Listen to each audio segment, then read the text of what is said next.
যতদিন আমি বেঁচে আছি জামায়াতকে ক্ষমতায় আসতে দেওয়া হবে না। এই কথাটা বলেই রাজনৈতিক অঙ্গনে তীব্র আলোচনার জন্ম দিলেন বিএনপির ভাইস চেয়ারম্যান আব্দুল আউয়াল মিন্টু। ফেনীর এক নির্বাচনী পথসভা থেকে দেওয়া এই বক্তব্য ঘিরে শুরু হয়েছে নতুন বিতর্ক। আজকের ভিডিওতে জানব ঠিক কী বললেন মিন্টু, কেন বললেন, আর এর রাজনৈতিক বার্তা কী। ভিডিওটি শেষ পর্যন্ত দেখুন।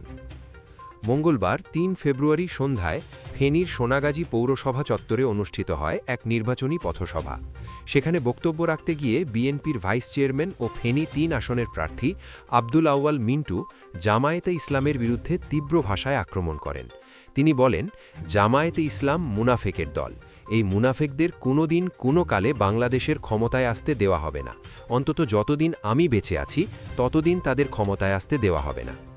মিন্টু আরও বলেন, জামায়াতে ইসলামী জনগণের উন্নয়ন চায় না, তারা চায় শুধু মারামারি আর অশান্তি।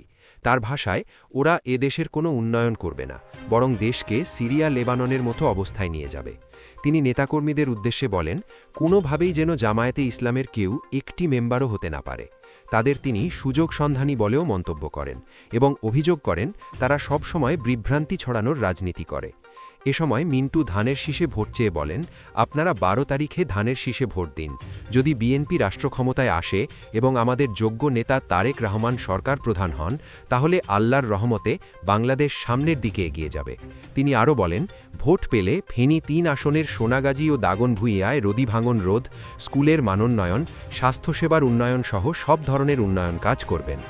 এই পথসভায় উপস্থিত ছিলেন বিএনপির কেন্দ্রীয় ও স্থানীয় নেতাকর্মী, নারী দলের নেত্রী শাহেনা আক্তার শানু, জেলা বিএনপির নেতৃবৃন্দ সহ উপজেলা ও অঙ্গ সংগঠনের অনেক নেতাকর্মী। বিশ্লেষকরা বলছেন, নির্বাচনের আগে এমন কড়া বক্তব্য রাজনৈতিক উত্তেজনা আরও বাড়াতে পারে। একদিকে ভোটের মাঠে শক্ত অবস্থান দেখানো, অন্যদিকে প্রতিপক্ষকে চাপে রাখাই এই বক্তব্যের মূল লক্ষ্য। আপনার কি মনে হয়, এই ধরনের কড়া বক্তব্য কি নির্বাচনী রাজনীতিতে ইতিবাচক প্রভাব ফেলবে নাকি উত্তেজনা আরও বাড়াবে? কমেন্টে আপনার মতামত জানান। ভিডিওটি ভালো লাগলে অবশ্যই লাইক দিন, বন্ধুদের সঙ্গে শেয়ার করুন, আর প্রতিদিনের গুরুত্বপূর্ণ রাজনৈতিক আপডেট পেতে আমাদের চ্যানেলটি সাবস্ক্রাইব করে বেল আইকনে চাপ দিতে ভুলবেন না।